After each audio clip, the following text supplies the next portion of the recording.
Awesome. Yeah. Well, thank you very much for having me on, Jared. It's an honor to be on here and have my name amongst these other speakers and leaders in the industry. So I'm grateful that we met that day back on Zoom and that we stayed in touch and been able to do this. And I love what you're doing. And you just touched on a couple things that I'm going to touch on. One was paradigms with Will. It seems like that's kind of a theme of the couple of days here, and taking these ideas and putting them into action. And I'm going to talk today a little bit about how paradigms are what stops you from taking ideas and putting them into action. So I've got a presentation. We'll kind of jump in and out of it a little bit so that it's not all just PowerPoint up here. And if everybody's got to grab a piece of paper and something to write with at some point in time, in a little bit, we're going to do a little exercise that Jared will be familiar with, actually. That's going to point out some of your paradigms. So with that, I'll pull up my deal. Do I have the ability to share here? Yes, I think I do. There we go. Yep. I think you're a co-host.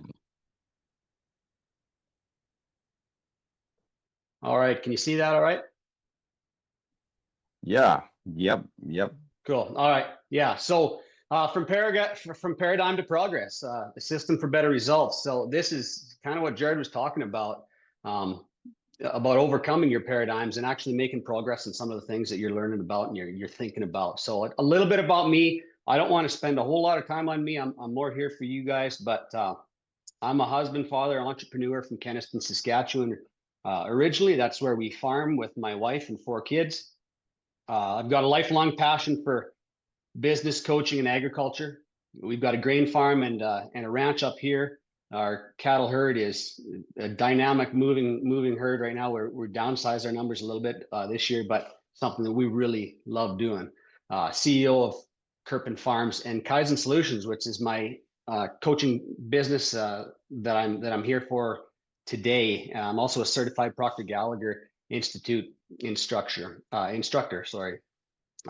A few more things about me here. None of it really matters all that much, other than the fact that I have found my purpose in life, and that's that I'm dedicating to helping others pursue their God-given potential in business, family, and life through mentorship and modeling.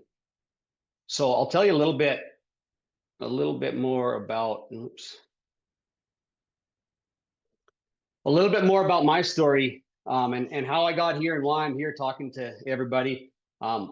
Started our farm from scratch back in 2009. Just my wife and I, and my dad had farmed, but he had been out of it for quite a while, and had some really good success, had some big goals, and we went ahead and achieved those and had the family that we wanted. We had a target to get to 10,000 acres on a farm. We got there relatively quickly, and things were really ticking right along really nicely. And I hadn't thought a whole lot about how I'd accomplished it. I just thought, kind of a combination of good luck and hard work was where we got to. But I was so blessed, and I had the family of my dreams, 4 kids, 2 boys, 2 girls, the wife of my dreams. Like, I mean, I got to do what I loved every day. Life couldn't get any better. I really believe that. And I felt, I suppose, unworthy a little bit. I knew that I wasn't smart enough, and I hadn't worked hard enough, and I hadn't created enough value to deserve the things that I'd gotten in life. And so I kind of switched gears consciously, pulled back on the reins, thinking that I don't need any more. I don't need to pursue anymore. I need to just stop and be grateful for what I've got. That led me to a pretty dark place. I had a sign on our kitchen wall, and I don't hang it there anymore. It's still around. It reminds me, it's a good sign, but it said, dear God, I take a moment not to ask you for anything more, but to simply thank you for all that I have.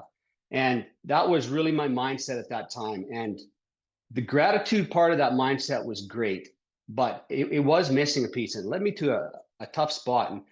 And I ended up starting to face some anxiety and some depression. I started getting, some pretty significant anxiety, and that built up over the course of a number of years. And it got bad. I remember a particular day in the spring. It was a beautiful spring day, and I was I was curled up on the couch, and it was about the only place that I felt safe. I was scared to go out and live life.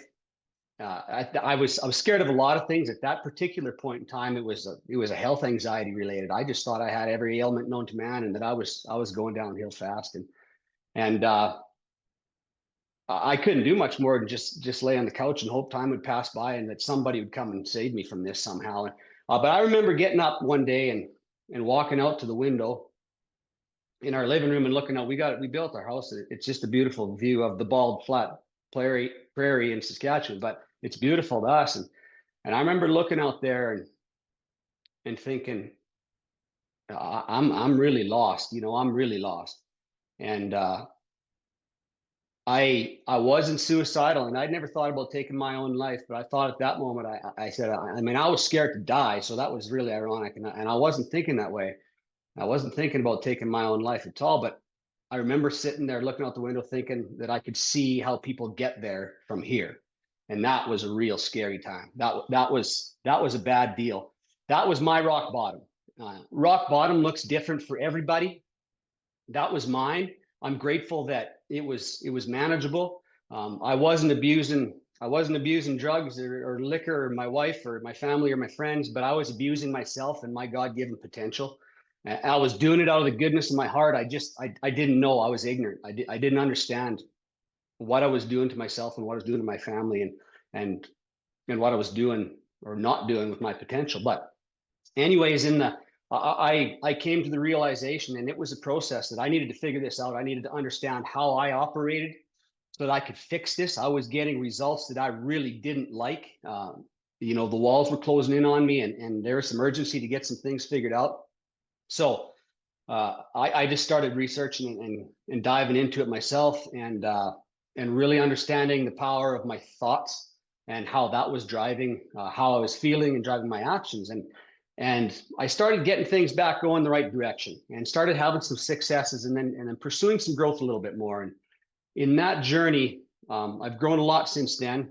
And now I've been able to look back and understand how I got my negative results. And now I'm really starting to understand how I used the same tool set to get the positive results that I had gotten, that had gotten me to that place where I decided to consciously pull back on the reins.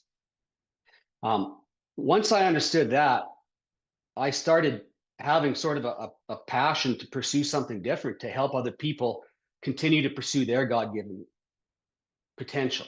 I love the farm and I love the cattle and I love the ranch, but I got pushed into advising some businesses and had some really good friends through that, telling me that this is something that I was good at and I really loved doing it. I really enjoyed it. I was incredibly passionate about it, and I felt I was able to impact people a lot more that way through the farm. And the farm is still going, and now that has led me to pursue this coaching career.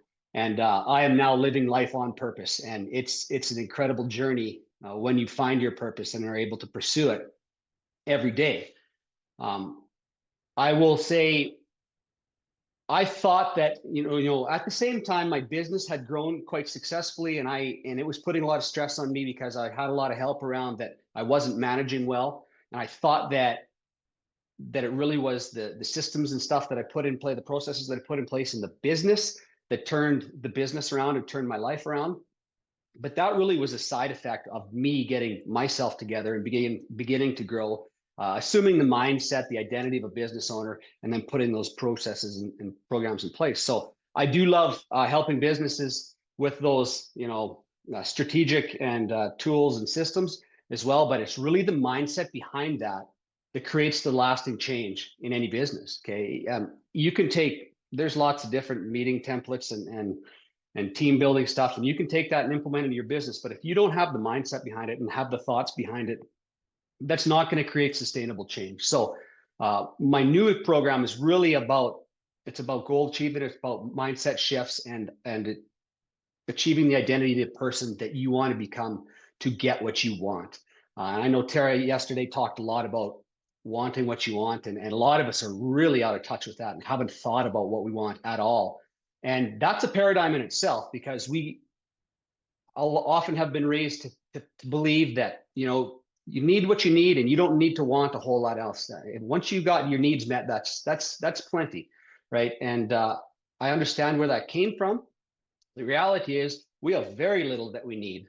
Almost everything that we have is a want of ours, and it was developed because somebody else wanted it. The fact that we're able to sit here and have this Zoom meeting and impact, hundreds of people out there is because somebody wanted to connect with somebody else across the world in as close to a physical way as possible. And it's pretty cool that we can do this. I mean, it comes with its challenges as well. But I'm really grateful that somebody wanted to be able to do this and created that. So I love the idea of wanting what you want. We'll get into that a little bit more as well. So with that being said, we'll dive back in a little bit here.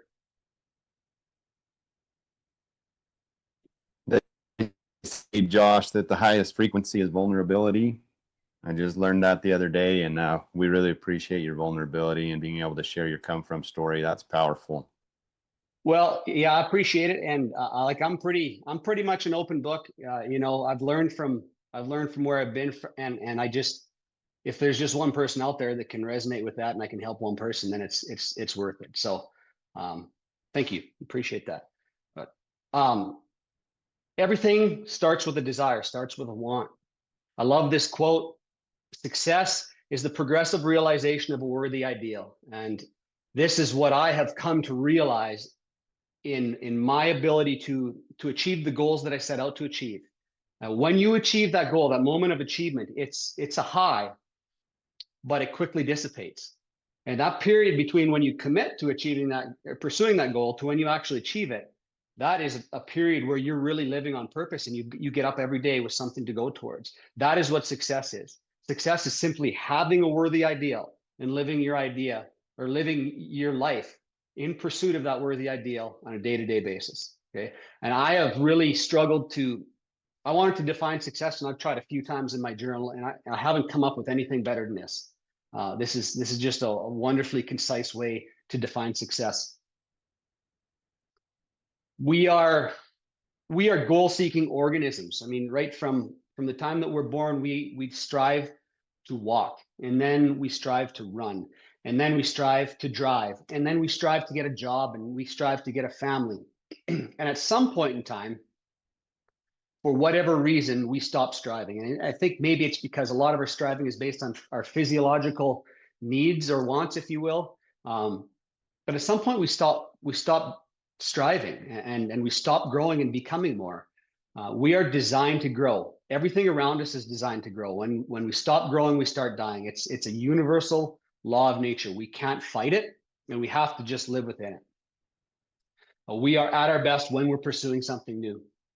So that desire for growth is built into us. It's really a part of our nature. So I think that there's probably two types of people on this call. There's people who aren't getting great results and they want much more. They're maybe not even hardly in survival mode, and they're just wanting to get their head above water. And there's people that maybe they're getting decent results, maybe they're even getting good results.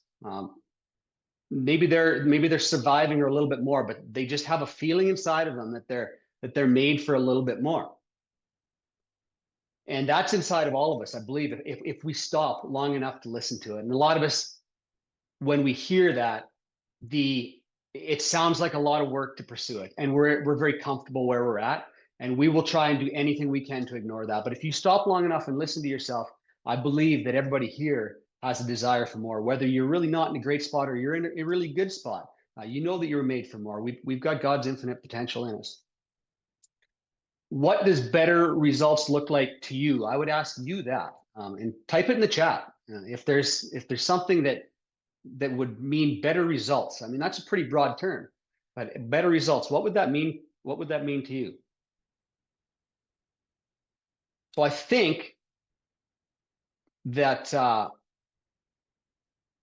largely we seek more freedom. Ultimately, is what it comes down to. And this is a bit of a strategic coach thing, Jared, but freedom of time, freedom of money, freedom of purpose, and freedom of relationship comes with that. And to me, that's a Dan Sullivan idea, but to me, I always thought that, freedom of time is the most important thing for me. It's the one thing we can't get more of. There's more money. They print more every day. You can always go and make more money. that we only have so much time, and none of us knows exactly how much we've got. So that was always the thing for me, and that was my only interest really in making more money, was that I could use that money to buy back my time. Well, that's fine and dandy, but what are you going to do with your time? How are you going to spend it if you don't have any sense of purpose, right? And I think that's why a lot of people probably stay busier than they need to be, because they've lost touch with their sense of purpose. So your time isn't worth a whole lot if you're not connected to your purpose and you can't pursue it in a meaningful way. So you can't have a holistic life without having all of these freedoms. You need them all, but ultimately you need purpose. You need time to spend on your purpose. Money serves that to buy you back your time. And I think that relationships, freedom relationship, is just a byproduct of having these other freedoms in line.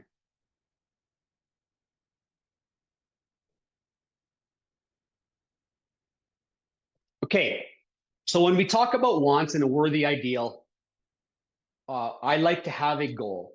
And I have refined that down from kind of a set of goals now to basically one worthy ideal, and then goals that are along the path to that worthy ideal. And we can talk about personal goals, and we can talk about professional goals. Those better be aligned as well, or you're going to be in a tough situation. But really, the purpose of a goal isn't to get, it's to grow. That's why you set a goal, okay? And that's why that period of growth towards your goal is much more rewarding and fulfilling than actually achieving the goal. That's just the moment that you realize everything that you've become. What a goal is to you, it's a tool, it's a focusing mechanism, okay? It is what you use to take all of your energy and focus it down to one thing so that you can make actual progress towards something. Okay, if you think about your energy like the light's energy, or like the sun's energy, well, the sun on an average day, we can feel it. It's barely perceptible. On a really hot day, we can feel it, might even make our skin a little bit red. But if you take the sun's energy and focus it down, even this much of the sun's energy, the size of a magnifying glass, and focus it down to a white hot bead, it can cut through, it's a laser, right? It can cut through anything, make light things on fire. It's incredibly powerful. Well, your personal energy is the same way. If you can focus it on one thing, then your energy gets incredibly powerful and you make a lot of progress towards your goals. There are two types of goals, transactional goals and transformational goals. So when I'm talking about transactional goals, they're difficult to love. A worthy ideal is a goal or something that you're in love with, okay? And it's a magnet, it draws you towards it. Transactional goals are difficult to love because you already know how to achieve them. They just really require more of you, more of your energy, more of your time to accomplish them. Okay, so if we think about something like, maybe you like going to Mexico for a week in the winter. Canadians, that's kind of the thing. Well, a transactional goal would be, I want 2 weeks next winter. That's 2x. That's a pretty significant increase. Well, you know exactly how to do that. You're just going to need to work a little harder, put in a few more hours, or save some money somewhere. That goal isn't going to fire you up all that much. A transformational goal really fuels passion, excitement, and drive. When you fall in love with your goal, it becomes a magnet, like I said, pulling you towards it. So a transformational goal requires you to become something that you currently are not in order to achieve it. And that's where the magic happens, okay? That's where you become more. So I believe it's our purpose on earth, really ultimately to grow and to become more. And that looks different for everybody, but we talk about doing God's work, and we talk about it a lot in ag. Well, what is God's work? Well, God being the creator, God's work is to create. So it is our job to create. And it starts with creating more of ourselves. We create more of ourselves, we just create more impact around us and everybody in the world. So if we can agree on the first part of the discussion, that we're put here to grow and that we have to grow or we're going to die. That's put pretty bluntly, but that's the way it is. Then you must have something to grow towards. You must have a specific goal or a worthy ideal. So this is where we'll introduce paradigms, because this is what stops people often from formulating a goal or from pursuing it in any meaningful way. So our brains are like a computer, okay? It's basically a switching station. It's a dumb terminal. It will basically do whatever you input into it, which is done through your thoughts and through your emotions. we run on software that is constantly being programmed and reprogrammed. Okay, but we're not taking control of that reprogramming ourselves. We can do that at any point in time. We can become whatever version of us we want just by taking control of our software programming and programming ourselves the way we want. The problem is that most people never consciously take control of programming their paradigms. Okay, those paradigms, and we'll talk about it in the next slide, are stored in our subconscious mind, and we need to change them. We need to change that programming in order to take the new thoughts that we want into action. So this is the paradigm trap. Okay, our thoughts fuel our feelings, which creates our actions, which ultimately creates our results. We look at our results, and those reinforce our paradigms. Okay, so this is Bob Proctor would call it the report card syndrome or the sales sheet syndrome, or maybe for farmers it's the yield syndrome. You get a poor yield, you think you're a bad farmer, and that cycle just continues on. You think bad farmer thoughts, you think you have bad farmer feelings, take bad farmer actions, you get bad farmer results, and it's an endless cycle unless you break that cycle. Okay, so to change our thinking, which is what needs to be done ultimately to change that cycle, we need to understand our mind and understand how our thinking works and how our thinking affects our feelings and our actions. So to understand the mind, we need a picture. So we understand things in pictures. If I were to tell you to think of your coffee cup, you would be able to tell me what your favorite coffee cup looks like. If I were to tell you, think of your front door, you would tell me what your front door looks like, probably with some degree of detail. Whereas the doorknob, which way does it swing? Okay, we understand things that we have a picture for. We understand them reasonably well. We don't have a picture of the mind. Okay, if I were to ask you to think of a picture of your mind, you would likely think something like the brain. But the brain isn't your mind.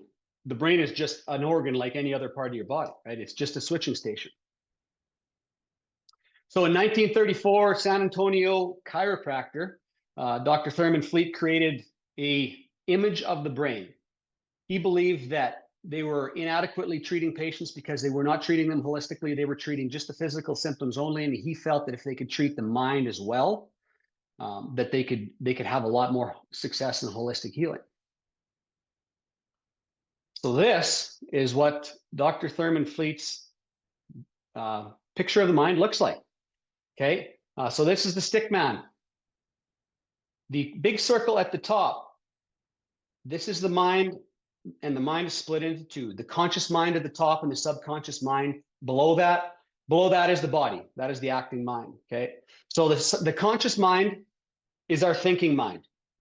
This is where we reason, we process thoughts, we reason with thoughts. This is our higher faculty. This is what sets us apart from the other beasts of the world.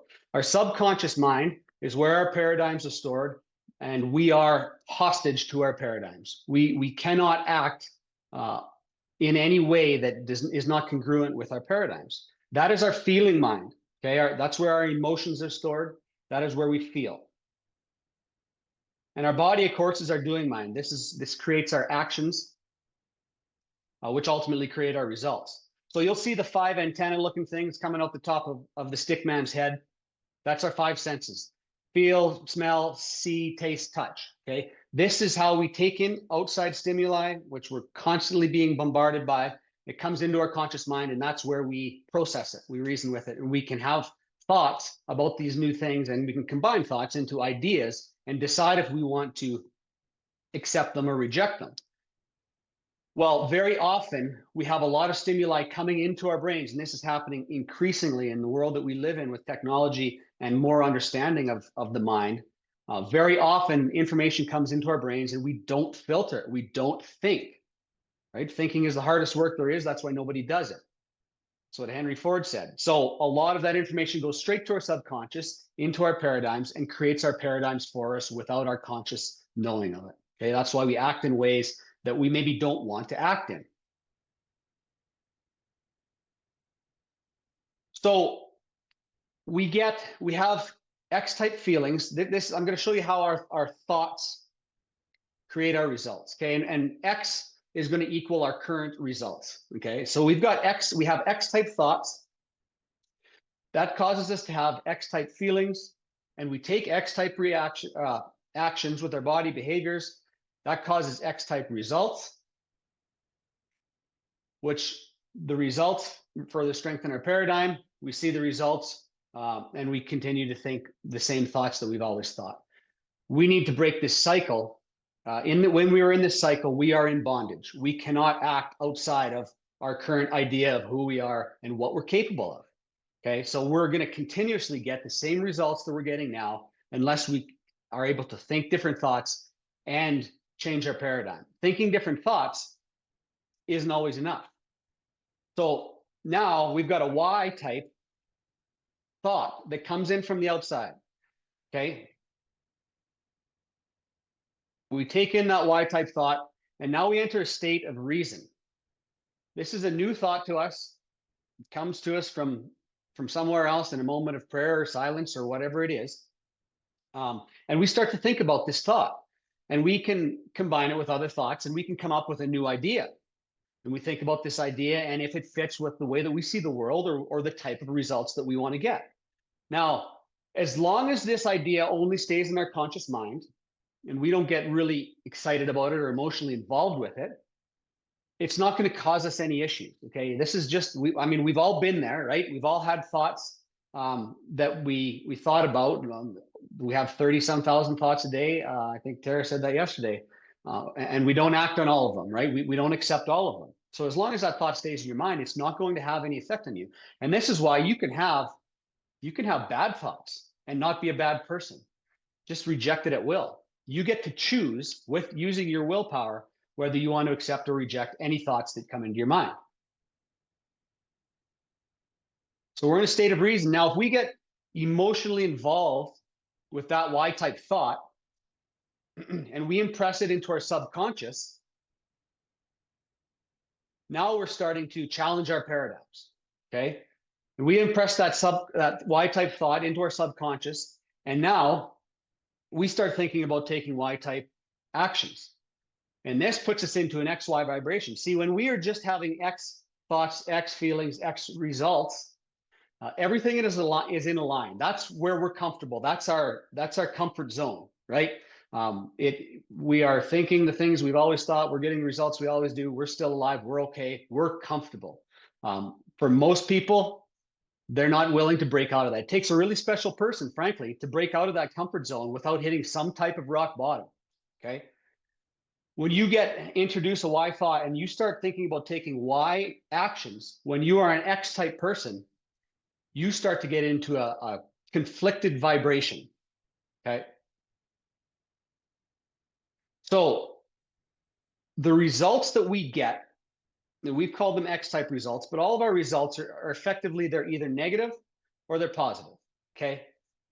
The root cause of all negative results is ignorance. Simply ignorance on how our mind works, how the universe works, how we work. Now, we've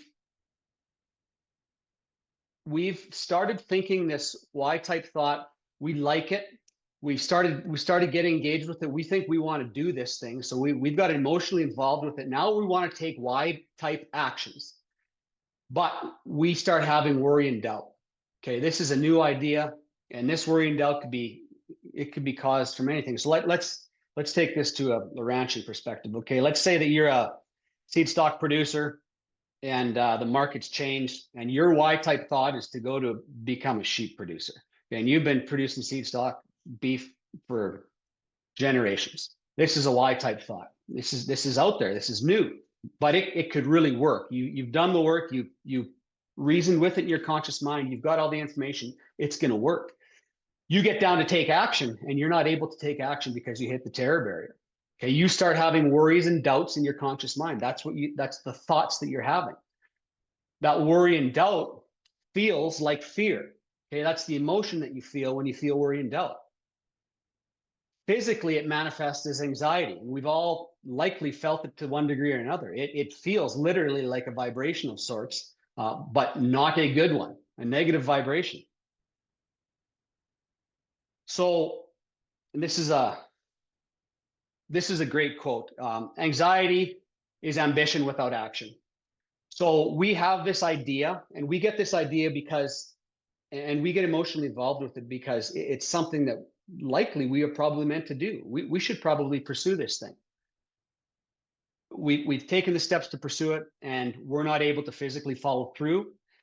Everything that is impressed in the subconscious has to get expressed. We're not able to express this why idea, so we suppress it. Okay. That anxiety is suppressed. If you suppress that anxiety long enough, it becomes depression. Your body is in a state, it is not at ease.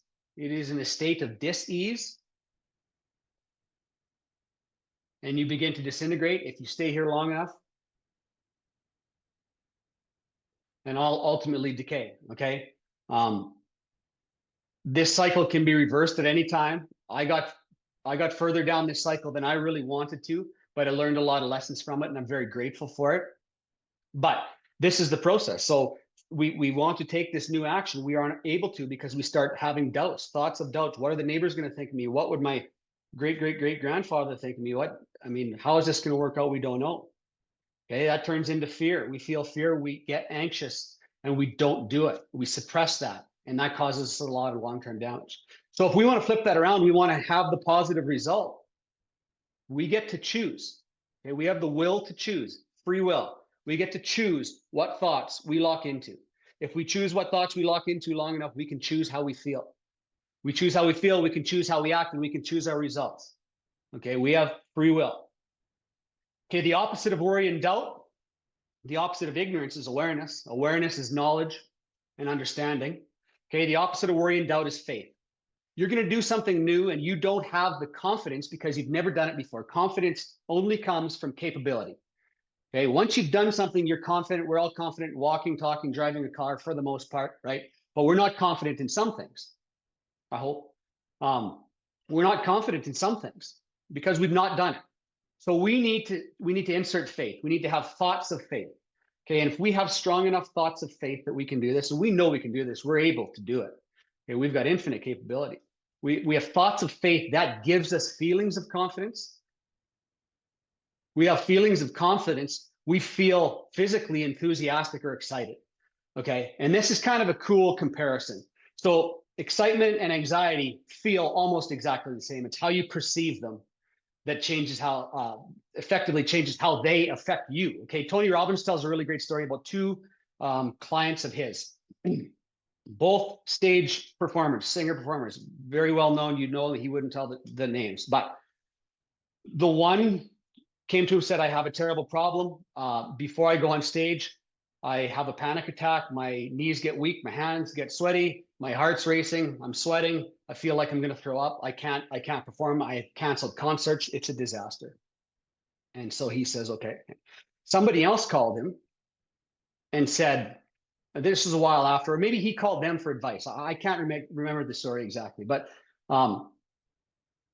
he said, this performer said, yeah, so for me, I get incredibly excited before a concert. My knees get weak, my hands get sweaty, my heart starts racing. I feel like I'm going to throw up. I just can't wait to get out there and perform. They're the exact same physical symptoms. They just perceive them differently. So that's enthusiasm or excitement is the opposite of anxiety. And if you feel like you think you're anxious to do something new, you can just flip the switch and perceive it differently. You can choose to do that if you train yourself to do it. Okay, we're thinking thoughts of faith, we're feeling feelings of confidence, we're enthusiastic and excited. That leads to a state of well-being. Okay, we are at ease, we are growing, we are creating, we are doing God's work.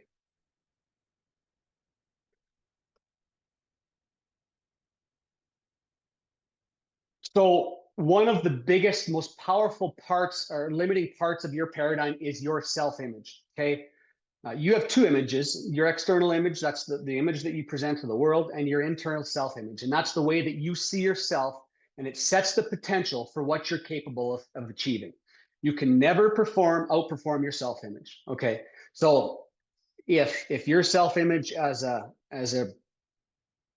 rancher is an average weaning weight of 600 pounds, I don't know, that's your self-image, that's what you think you're capable of, you'll never outperform that. Okay, or you're you're aiming to reach organic matter of something in your soil. Whatever you believe you're capable of, you'll never achieve more than that. If you want to achieve more than that, you have to expand your self-image. You don't know how to do it yet, but the first thing you have to do is start thinking like somebody who might know how to do that. Okay. Your self-image sets the ceiling on your income, your health, your relationships, and your impact. To change your results, you must upgrade your self-image. It's part of upgrading and changing your paradigm. So we can have all the thoughts we want about all the great things we want to do.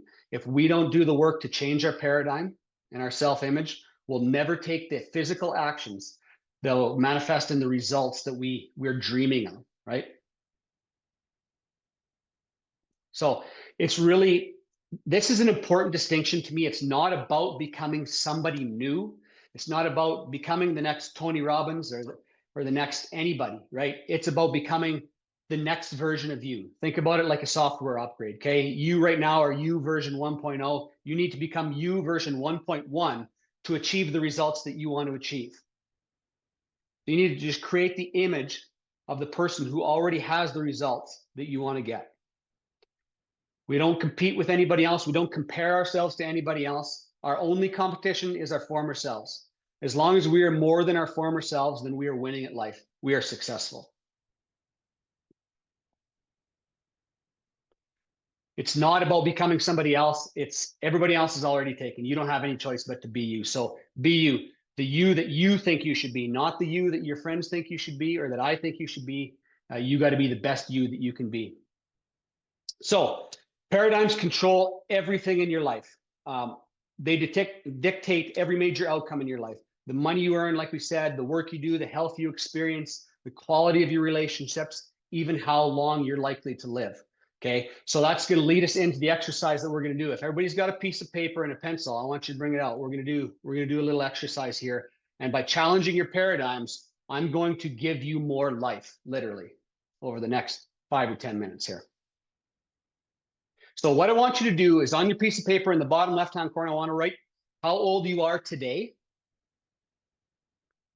And then beside that, I want you to write how old you think you will be when you die. What age do you think you're going to be when you die? If anybody's willing to share it, go ahead and share it in the chat. You don't have to if you don't want to. That's totally up to you.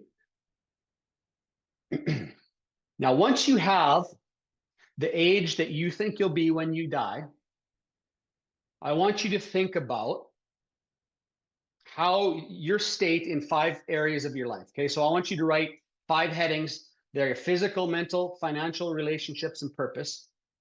And I just want you to jot down some notes about how your state will be physically. How will you physically be the year before you pass away? What will be your mental state? What will be your financial state? What will be the state of your relationships? Your marriage, your relationship with your family, your close friends? And what will your relationship with purpose be? So I'll give everybody a few minutes to write that down. So the year before you die, you've written down the year you think you're going to die. The year before you die, what state are you going to be in physically, mentally, financially, your relationships, and your purpose?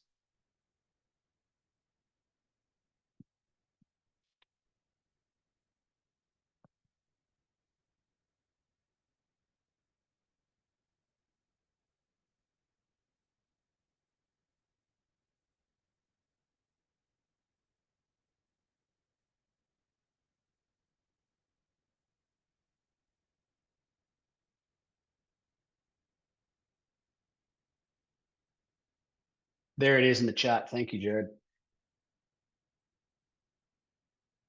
Physical, mental, financial, relationship, and purpose. What state are you going to be in the year before you think you're going to die? And then I want you to start thinking about why you picked that age that you think you're going to die. That is a paradigm that you have.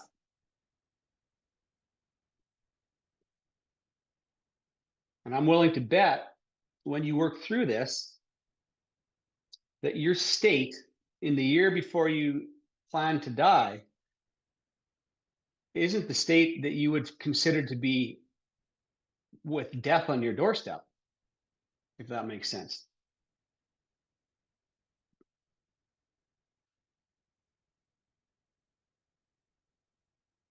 So I'll give everybody one more minute to make some notes on that.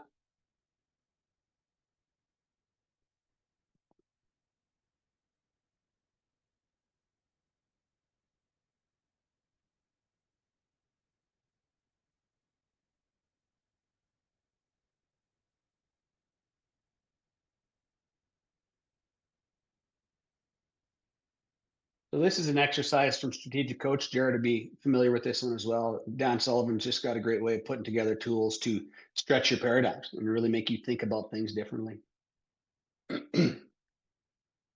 So oftentimes when I do this exercise, the state people will be in the year before they die leads them to think that there's no reason that they would die the following year. So if you were in that state that you wrote down, physically, mentally, financially, relationships, and purpose, if you were in, let's say, a good state, do you think you would have more years? Is there any reason to think you would die the next year?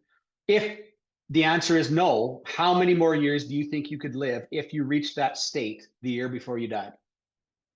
And write that number down. How many more years would you live? Oh, here we go. It's right on the slideshow. I guess I could have done that.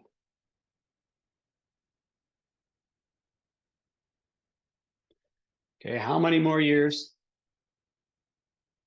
would be possible if you met those conditions the year before you die?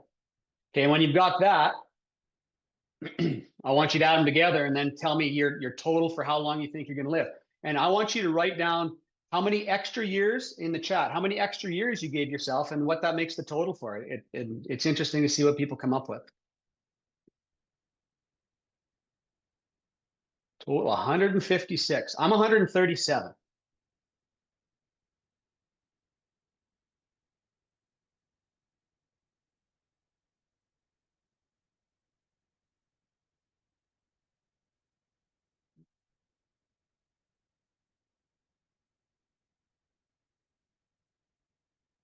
Anybody have anything they want to write in there? How many extra years has everybody got? 109. Wow, that's awesome. 10 extra years. Very good.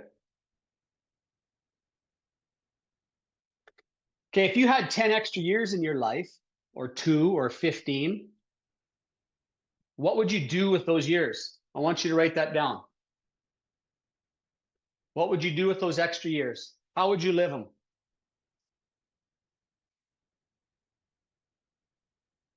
What types of things would you like to do physically, mentally, financially? Purpose. This is your bonus life. What would you do with it?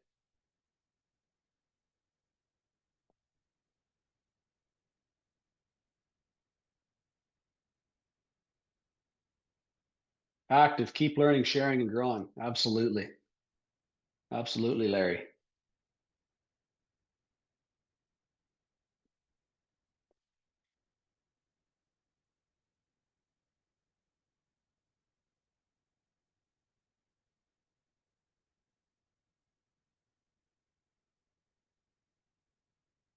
Awesome. Yeah, I like that. You got a lot of wisdom by the time you're 140 years old or so. You should pass it on. Yeah, cool. Good stuff. All right. So if you're going to have those extra years and you're going to live your dream life in those extra years, how could you start living those extra years today? You know, in what way, what actions could you take today to start living a little bit like you would in your bonus life? Likely what you wrote down for your bonus life is something tied close to your purpose. And you should consider that in how you might want to spend those extra years. There's really no reason you can't live that way now, or at least start pursuing it, okay?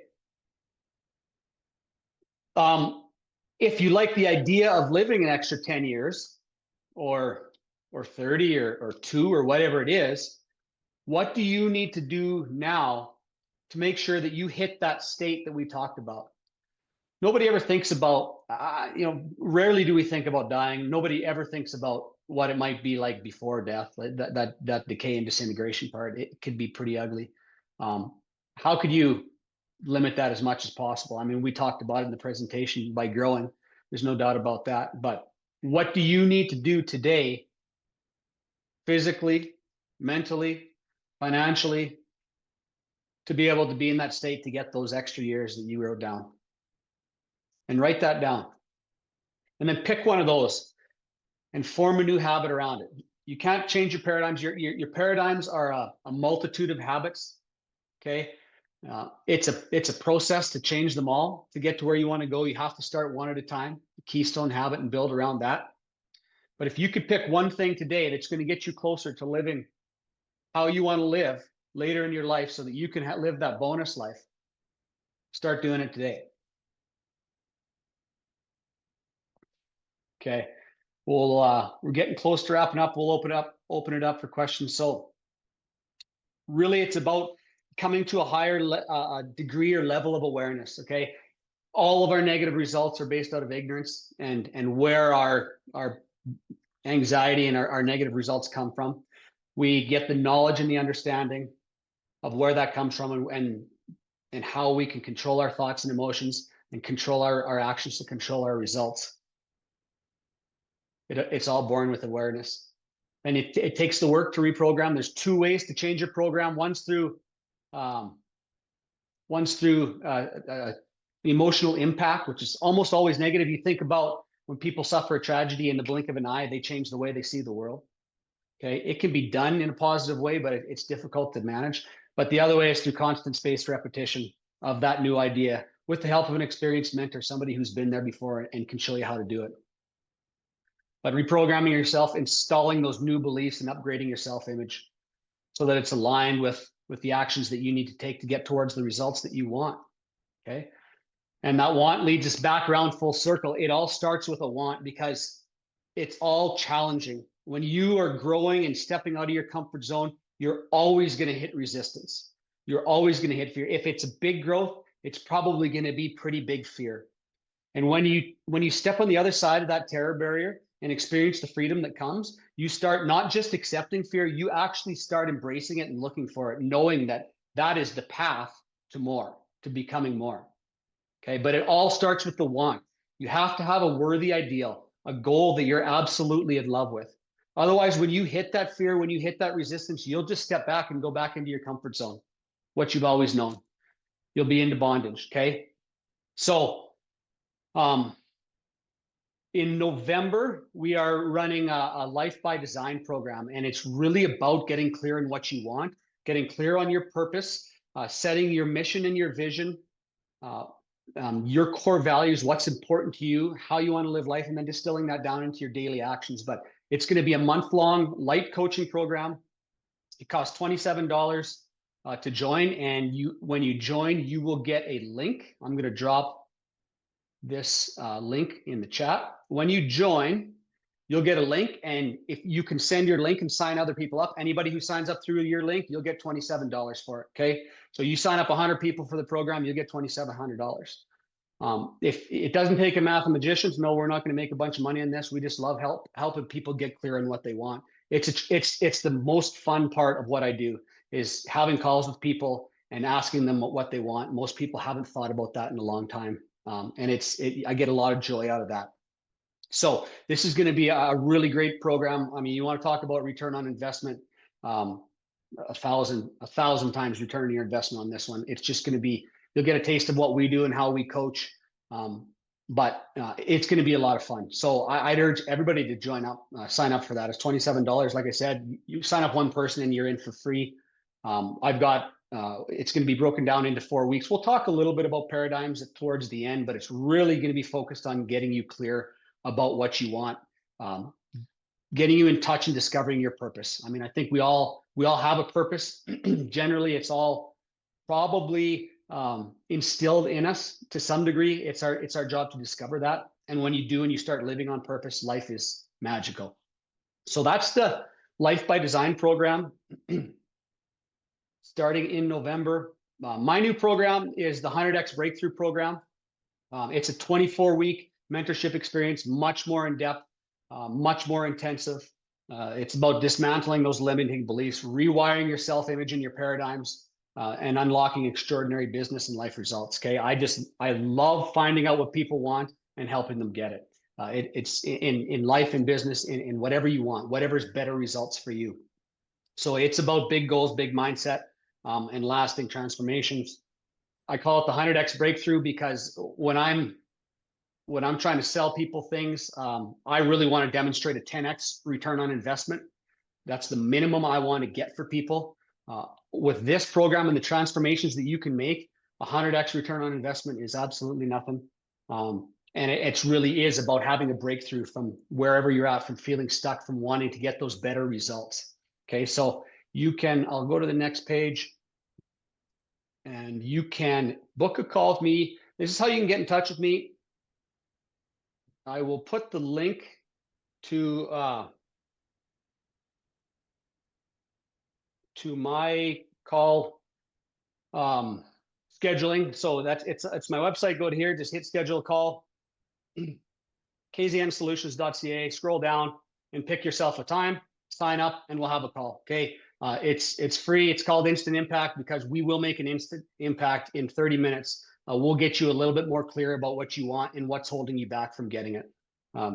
You're not beholden to me for any reason on that, but that's something that I just love doing, and it's a whole bunch of fun. So we're getting close to the end. This is how you can get in touch with me, and you can follow me on social media. We're trying to put good content out there all the time as well that you can kind of trust. So that's it. That's me. I'll wrap it up. Open it up for questions if you got any, Jared.